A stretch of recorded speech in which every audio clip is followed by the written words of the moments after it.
Okay, everybody. So as usual, let me know if you can see me and hear me okay. It's Coach Vic. Glad to be here with you, certified land investor. Today, we are going to talk about the different exit strategies you can have when you are investing in vacant land. So it's funny how I kind of came to this topic because a lot of times I talk to people who are new to real estate investing, who are new to land investing, who want to find a way to get away from their golden handcuffs, meaning they have a nice cushy job. However, the lack of free time or the lack of stress, or excuse me, the multitude of stress from that job kind of leave people like, damn, I worked so hard for this position. Now that I have it, I'm not sure if it's cracked up, what it's cracked up to be. So they come to me.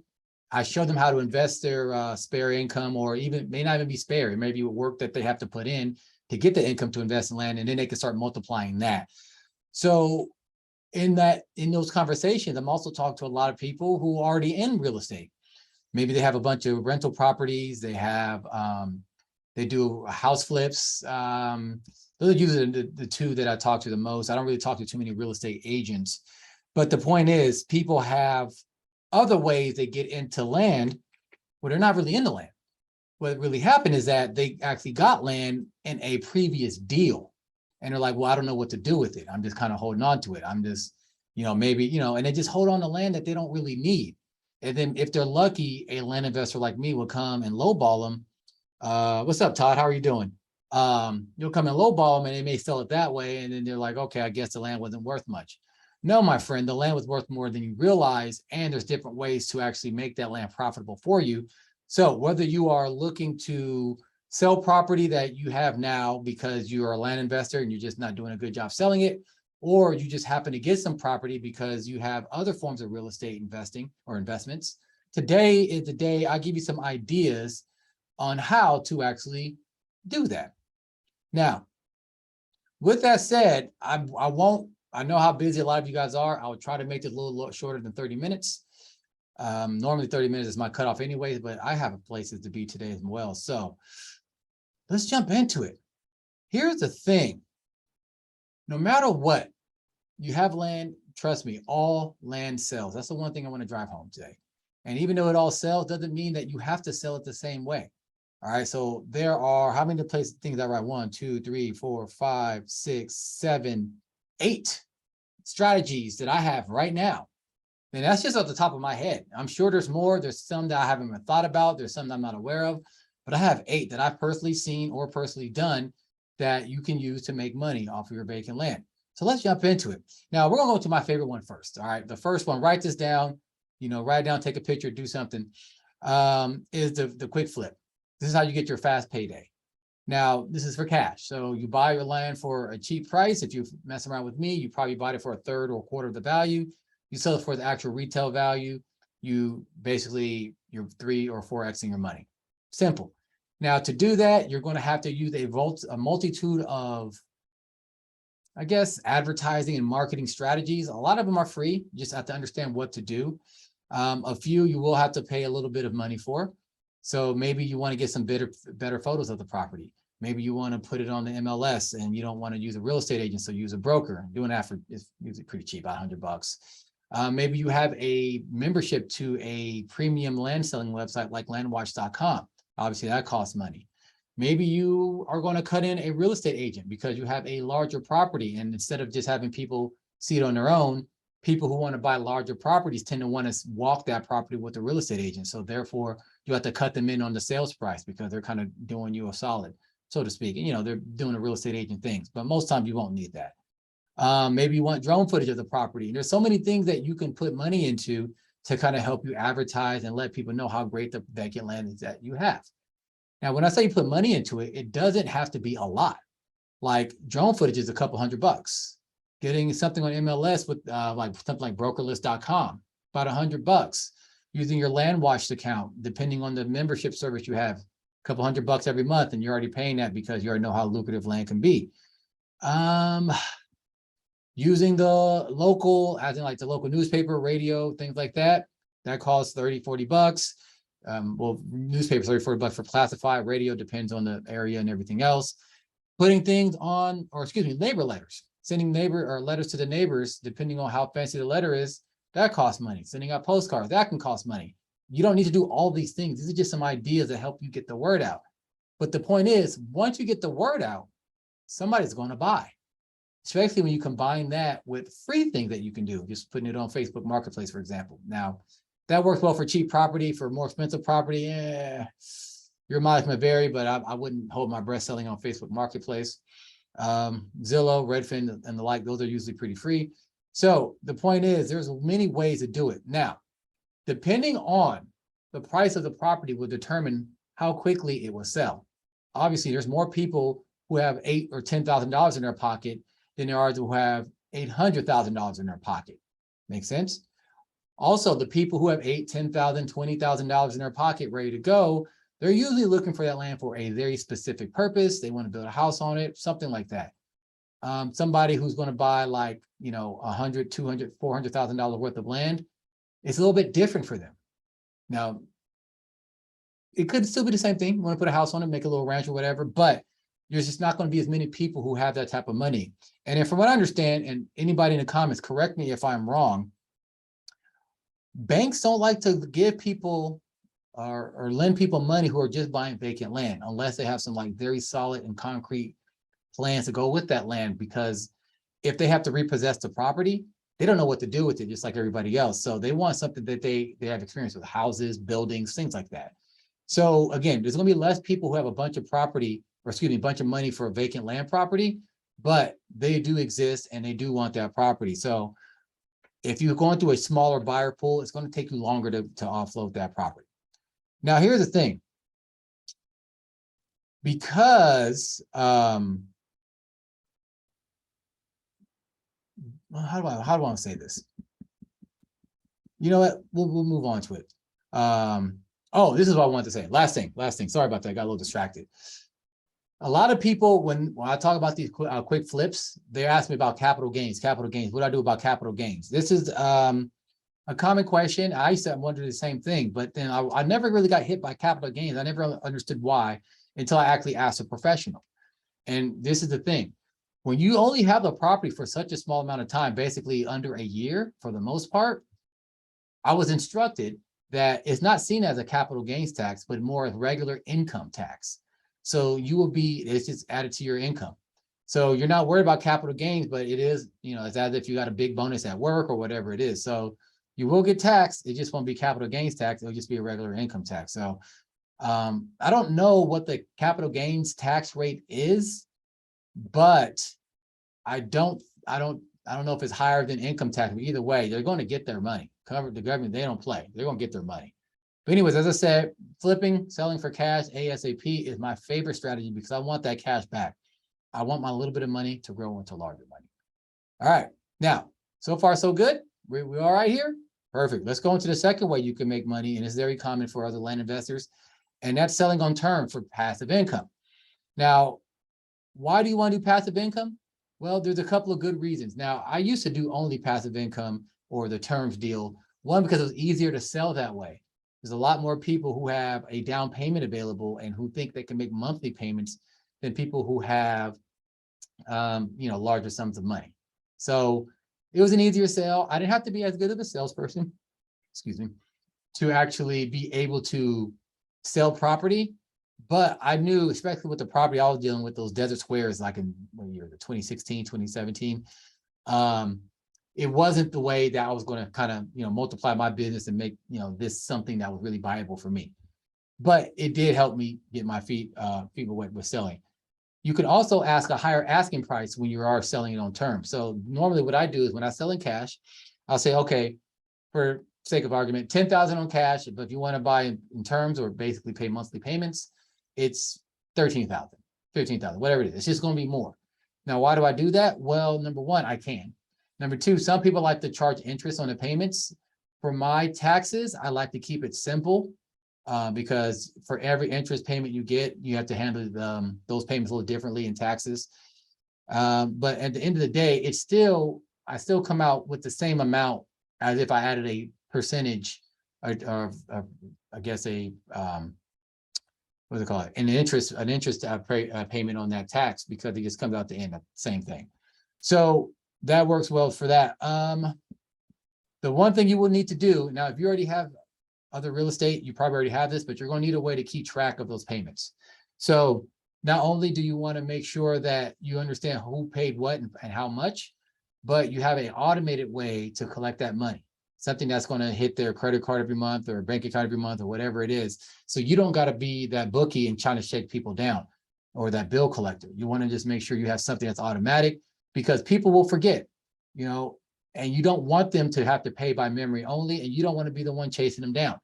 Let the automated systems do that so you can have that going for you.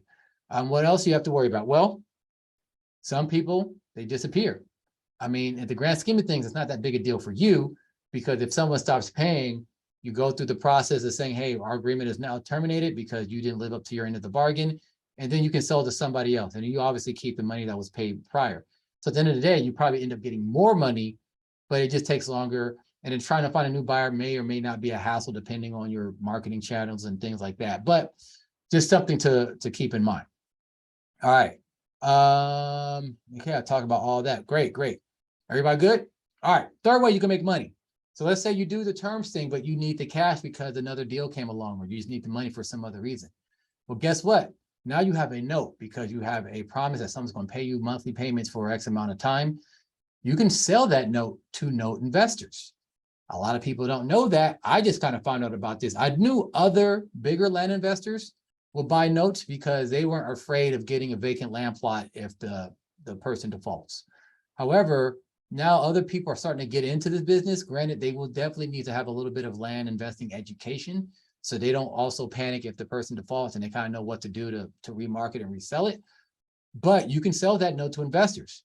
Now, I just learned recently from somebody, damn, I wish I remember who I was talking to when they told me this, but the whole note industry is a little down because of the current economy. So the land notes are actually very attractive to a lot of these note buyers who don't normally buy certain things like this because they just aren't aware of it. But they see how stable it is. They see how valuable land is. They see how easy and simple things are. So now I'm not gonna say a lot. There's more people from outside the land investing industry looking to buy notes and helping you get the cash that you need. Now, the downside of this, number one, before you can sell the note, the agreement that you have with the person that you're selling to, the actual person buying the land, not the note buyer, that agreement needs to be formatted in a certain way to make note selling easier. Every state is different. So you can't just use a one size fits all template if you're going to sell the note to a more seasoned note investor. Now, you know, some people may overlook it, but in general, you want to make sure you're protected and you want to protect the note buyer, because guess what? If they buy one note from you, there's a good chance they want to buy other notes from you. And having that quick influx of cash can do wonders for your business. Second, just like I said before, because term sales are easier to do, it's easier to kind of get those notes stacked up and sell them all to that note investor, because they understand, like, hey, man, you got a bunch of notes. We're going to do a lot of business together. I like the passive income. Boom. Third, and I should have said this with the actual terms payment. When you're getting a monthly payment, obviously you're delaying the tax hit a little bit because you're not getting taxed as much because the income is smaller because it's a monthly payment. And then when you add it up throughout the year, it's nowhere near the price of the actual full amount of the property. So you don't get hit with taxes as much. That attracts the note buyer a little bit. But you know, at the end of the day, they don't care. They're buying a note, so it's fine. Oh, and the last thing about buying a note, obviously, let's say we go back to our example, small number, 13,000. If I sell the property for 13,000 on terms, the note buyer is not going to pay me 13,000. They're going to be paying me somewhere less. Maybe it's only 10,000 or something. So basically, it's an investment for them. They put in some money, they're going to end up getting more on the long end. Now, depending on the note and the buyer and your relationship, that would dictate the terms, but you're not going to get the full amount. Obviously, they're going to pay you a lump sum of cash, which is going to be less than the total amount that the land buyer is going to pay, and that's it. Now, once that person gets the note, you know, you'll probably have to, if you have your system set up, you can probably just have your system go from your system to their system for the monthly payments. If they are looking to, if you're getting monthly payments like manually, you'll probably have to pay them monthly or something, how it works. So there's different ways you can do it. With that said, you can also do the same thing from a lending service where you use their lending money to actually purchase the property, you sell the property, and now you're actually getting monthly payments as you sell it. And hopefully those monthly payments are more than what you will need to pay back the lending company. So at the end of the day, you have a little bit of cash flow in your pocket, but who wants to do money that way? You know what I mean? So you might not have enough to make it worth your while, but this is something else that you might want to think about. So far, we good? Is this making sense to you guys? You invest in opportunity zones. Government forgives the capital gain tax over 10 years. This ends in 24 years. Okay, thanks, Todd. I didn't know that. So yeah, Todd said if you invest in opportunity zones, the government forgives the capital gains over 10 years. He said this ends in 2048. So another thing, another way that you're going to make that money back, because now you don't have to pay taxes, or at least capital gain taxes, on some of these properties. All right, next, the fourth way you can make money. Number 4, buy and hold. Now, obviously, this is a more of a traditional mindset when it comes to investing in land. You buy something that you in an area that you think is going to explode, and then you don't sell it until the activity goes up. So for example, let's just say you bought some property near Austin, Texas, maybe 10 years ago. Austin was still very popular, but like over the last 10 years, it really exploded in popularity. So if you were to sell land now in Austin, boom, you are really making a big ROI. Case in point, I bought some land in Burnett County, which is, I don't know, that's not necessarily the county Austin is in, but it's close to Austin, Texas. I used to be able to buy plots there for about $5,000, right? Sell for about $6,000, $7,000, $8,000, depending on the purchase price. A couple of plots I bought for about under $1,000 because they owed so much in back taxes and things like that. I should have known better, but I sold those damn things so fast from real estate agents, or real estate agents and representing buyers, that it should have told me, damn, population growth or a lot of excitement in the area. I should have kept buying. I didn't. I was stupid. But buy and hold is a traditional way. Obviously, when you do that, you're delaying the tax hit. But as you sell, again, because if you sell for a big amount, you will actually have to pay those capital gains taxes unless you roll it over into another property. You can definitely do that. But this is more of a long-term strategy, a long-term play, where you're not looking to get cash right away. You're just looking to protect your money. Some people call this land banking, right? So you're just converting your money into property. And then when you're ready to get it back at a higher yield, you're going to convert that property by selling it or leasing or whatever back into cash. I've never done that. Not really interested in that at this point in time. I'm sure I will be eventually, but right now I am not. But one last thing to think about when you're holding, unlike a stock, you will have to pay property tax, and depending on the property, maybe HOA dues every year or every month or whatever it is. So it's not going to be free. Now, I don't know how that will work with your taxes. Like, do you get to write that off or not? Maybe you do if you own it in your LLC, you might be able to write that off. Ask your tax professional if that's true or not. I think that's true, but ask your tax professional. But in general, you will have to do that. And depending on the land, you may have to keep it maintained. Some places will fine you if the lawn isn't mowed, for example, or just certain things that happen. Just depends on the area. So you may have to pay to keep things maintained. So keep that in mind as well as you buy and hold. All right, so far so good. We liking this. All right, I appreciate y'all. All right, next, number 5, using the property to build on, right, for your a rental or some kind of business opportunity. Now, what can you do? Depending on the property, but these are the things that you can do. You can put a tiny home on the property. With the tiny home, you can rent that out. You can sell it as is, right? A cheaper alternative to buying a traditional house. Next thing you can do the same thing with the RV or mobile home. One guy I sell to a lot, he actually does this all the time, where I'll sell him the plot and he'll sell the plot with a used RV or used mobile home. And then he actually does it that way. I don't know if he sells it or he just had that be a rental property for him, but either way, he makes a lot of money doing that. So, we have a pretty good relationship. I don't want to do the thing that he's doing. He definitely doesn't want to try to find a land the way I do. So it works out pretty well. Next thing you can do, if you do have a tiny home or an RV or whatever, you can Airbnb it. Yeah, that's right. Especially in a nicer area. It doesn't gotta be that nice, but like I said, you're closer to like places where you can hunt, you can fish, or you just want to get away from all the craziness out there. Having a nice little Airbnb property can be very lucrative. And when it's away from everything, you don't have to worry as much about certain things. Now, I don't have an Airbnb property, so I couldn't tell you what those things you have to worry about. I'm just kind of, speculating there. Next, build a regular home on it, rent it out as normal. So not a tiny home, it's just a traditional stick home, as they call it, made of wood and all that. Same thing. You could obviously make it a commercial space, and depending on the area would dictate what that commercial space would be for. That commercial space could be a storage facility. That's actually becoming pretty popular these days. Putting up a bunch of storage units up there, make them pretty simple. Now you could have people pay you monthly to store their crap on there. Hell, you may not even need it to be a traditional storage facility where you got to build something. Maybe people just need to park RVs, trailers, things like that. Maybe you use a container, like from the container ships, to actually be the storage facility. So they just like, hey, I'll let you put your stuff in my container for a monthly fee. And if you don't pay, obviously I'll kick all your stuff out. Same thing. You just got to be a little creative. Another thing, a lot of people don't know about this. It's called HiCamp, HICAMP. It's Airbnb for camping.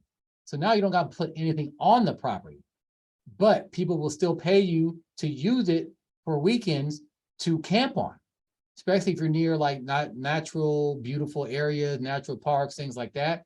People will definitely pay you to camp on your property. So another way you can use it, basically using your land as a rental or business opportunity. All right, next. I kind of mentioned this already. This kind of goes with using it as a business and rental opportunity. Partner with adjacent businesses. So selling directly to RV companies or mobile home companies. A lot of people do a lot. They buy cash. They buy sight unseen. As long as they know they can put an RV on their thing, because they'll sell the whole thing together. The same way the person I work with often, he kind of does it, but they're bigger companies that do this, and they just boom. And they'll easily pay over asking. They'll easily pay you more than you don't gotta cut them a deal like you do other people, because they know the land's at a premium. And a lot of times they can't find exactly what they're looking for. So they'll pay over just to make sure they get it, because they know on the back end they're going to make much more however they're going to run their business. Same thing with land developers. I've done both, where they know they're going to build a house on it. They know same thing I said. They don't want to deal with finding the property. They don't want to deal with actually dealing with all the mailing and the marketing, all that. They just want the property so they can start to build. And that's where we come in, where we can start to partner with these folks, get all the land in a certain area, sell it directly to them. So you don't got to advertise, you don't got to market, you don't got to do any of that. And bam, money in your pocket. And it's almost hand in hand. And a lot of times you don't need to have your own money in the deal. They will pay you after you build a relationship with them, obviously, as if they're purchasing it brand new. You buy the land with their money and you keep what's left over. You could say the same thing as a double close, right? Or it's kind of like wholesaling, but a little bit more, I guess you have a little bit more leverage, because you may not need that person to give you the money, but it's always nice to not to spend your own cash to do an investment. Okay. And last but not least, damn, I'm running out of time. Leasing it for resources. This is a little bit less common these days, but a lot of times, especially you'll see it in Texas a lot. I'm sure in other states as well, where people will use their property or for water, as in like water companies will come and they can get water from there. They'll pay you monthly, but the monthly payment is very tiny. Same for oil, different oil, natural gas. Maybe you have gold on your property, you're a prospector. Yeehaw. So there's different ways that you can actually use the resources on the land to get paid monthly. However, you will need to have the mineral rights to do that. I don't think you need the mineral rights for water, but for oil, gas, and things like that, you will need the mineral rights. So understand that. Now, to recap, you can flip it for fast cash. You can sell on term for passive income. If you do sell on terms, you can sell the note and have that always be the strategy, not just expecting to get a payment. Or you can combine it too, sell for terms collect payment for a little bit, then sell the note. You can buy and hold. You can use the property to build or kind of create your rental or some other business opportunity. You can partner with other business adjacent businesses, meaning, you either have a symbiotic relationship. You can also lease it for resources or, and resources can actually be sun, put a solar farm on it. You can lease it for, put a billboard on it, things like that. So there's different ways you can do. And I know there's more that I'm not even aware of, right? There's probably some fancier things that are just so out there that I'm like, oh my God, I never would have thought of that. These are the things I've personally done or I've personally seen. So I can speak a little bit more about that. But the other ones, if you know of other ways that people make money from vacant land, let me know. I would love to hear about it because I can add to this list. Now, last thing, I want to remind you, all land sales, right? No matter how bad the land you think it is, somebody will need that land for something. Again, they don't make more land. What we have is what we get. All right. So it is at a premium. It is good for you because a lot of people, especially if you're already in the real estate space or you're a land investor yourself, you're getting land for cheap, sometimes for free. And because of that, especially if you already have other forms of real estate, it's an easy way to make that one deal that was already lucrative so much more lucrative. And in fact, I think that land, because of how many options you get and how quickly you can do it with so much less headache, is more lucrative because you get something that you can never buy with any amount of money. Your time. Your time. Okay. So remember, people don't truly value land, but you do. And now with these techniques, you can really, really value it. All right. That's all I got. If you want to link up with me, let me know. I will love to talk land with you, especially if you are into real estate already and you've got some land and you didn't know what to do with it. Let's link up. I might be able to help you out, get some money for that land. Or maybe you're in real estate and you're like the headaches that you have right now of toilets, tenants, termites, and all these other things, building codes, inspectors, people ain't paying rent, all that. You just want to be done with it. I think land will be that thing that can get you out of that and give you your time and your sanity back. So if you want that, hit me up, DM me. I'll be glad to talk. But other than that, it's your boy, Coach Vic. Glad to have gave you this game. Now I got to run. So